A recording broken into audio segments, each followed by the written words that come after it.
Bu videoda şu sorunun cevabını arayacağız. En yüksek, en çeşitli ve en kalıcı hazlar hangileridir? Yani bugün fiziksel zevklerle zihinsel zevkleri karşı karşıya getireceğiz. Ve sonunda hangisinin insana gerçekten daha büyük bir tatmin ya da zevk verdiğini keşfedeceğiz. Fiziksel hazlar yemek, içmek, seks, konfor, şöhret, para gibi şeylerdir biliyorsunuz. Bunların hepsi hızlı gelir, hızlı biter ve her seferinde insan yeniden ister. Bir dondurma yersin, 20 dakika sonra istek geri döner. Bir elbise alırsın, başka bir gün başka bir elbise görürsün. Bu sefer o elbise aklını çeler. Fiziksel hazların ortak özelliği şudur. Tatmin ettikçe yeni bir eksiklik yaratırlar. Aslında fiziksel hazlar birer anlık ödüldür. Etkisi kısa sürer, tekrarlandıkça değeri düşer ve doygunluk eşiği sürekli yükselir. Yani seni mutlu etmez. Bir süreliğine oyalar. Bir yemek ne kadar lezzetli olabilir? Bir tatil ne kadar uzun sürebilir? Bir eşya seni ne kadar mutlu edebilir? Hepsi belli bir noktada durur. Fiziksel haz kategorileri sınırlıdır. Yemek, içmek, seks, konfor, başarı gibi. Hepsi tekrar ettiğinde aynı duyguyu verir. Zihinsel haz ise sanat, bilim, felsefe, müzik, kitaplar, düşünmek, keşfetmek, yaratıcılık gibi sınırsız alanlardan beslenirler. Zihinsel hazlar tam tersine çalışır. Örneğin bir kitabı bitirip o fikirle günlerce dolaşırsın. Bir müzik parçasını gerçekten anlarsan 10 yıl sonra bile aynı coşkuyla zihninde çalmaya devam eder.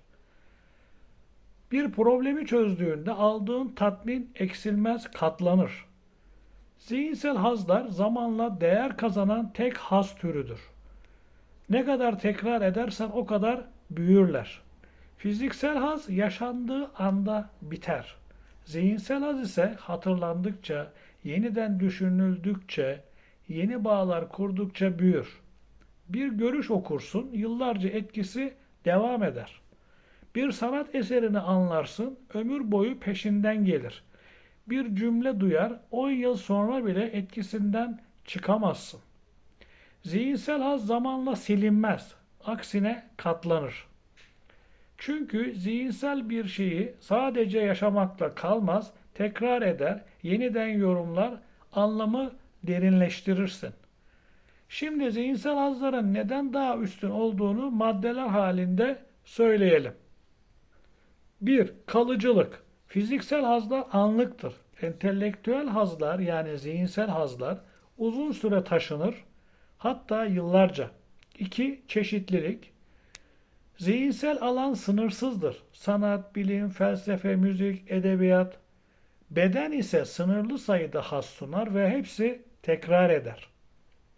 3. Yoğunluk. Zihinsel hazlar fiziksel olanlardan daha güçlü, daha çeşitli, daha kalıcı ve daha doludur. 4. Bağımsızlık. Zihinsel haz için zengin olmaya gerek yoktur. Dış koşullara değil, zihninin kapasitesine bağlıdır. 5. Sahiplik. Zihinsel hazlar kişiye özeldir. Kimse senden alamaz. El konulamaz, çalınamaz. 6. Zaman etkisi. Fiziksel haz sadece yaşanırken tatmin eder. Zihinsel haz hem yaşanırken hem hatırlanırken. Sonuçta zihinsel haz bir iz bırakır, fiziksel haz ise bir an yaratır. Hayvanlar fiziksel hazlarla yetinir çünkü kapasiteleri bu kadardır.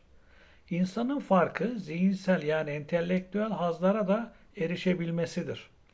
Ayrıca insanın bedeni sınırlı olsa bile zihni sınırsızdır. Bir zihnin keşfedebileceği evren sayısı bir bedenin alabileceği haz sayısının kat be kat üzerindedir. Bir insan sadece fiziksel hazların peşinde koşarsa o hazlar bittiğinde geriye dev bir boşluk kalır. Bu yüzden en mutsuz insanlar çoğu zaman en çok fiziksel hazza boğulmuş insanlardır. Çünkü beden doyduktan sonra susar, zihin ise doymazsa intikam alır. Para biter, yemek biter, eşya eskir ama zihinsel keşifler sınırsızdır. Zihin bir okyanustur ve o okyanusu keşfetmek herhangi bir fiziksel zevkin sunduğundan daha kalıcı, daha ucuz ve tamamen senin kontrolündedir. Umarım bu videoyu beğenmişsindir.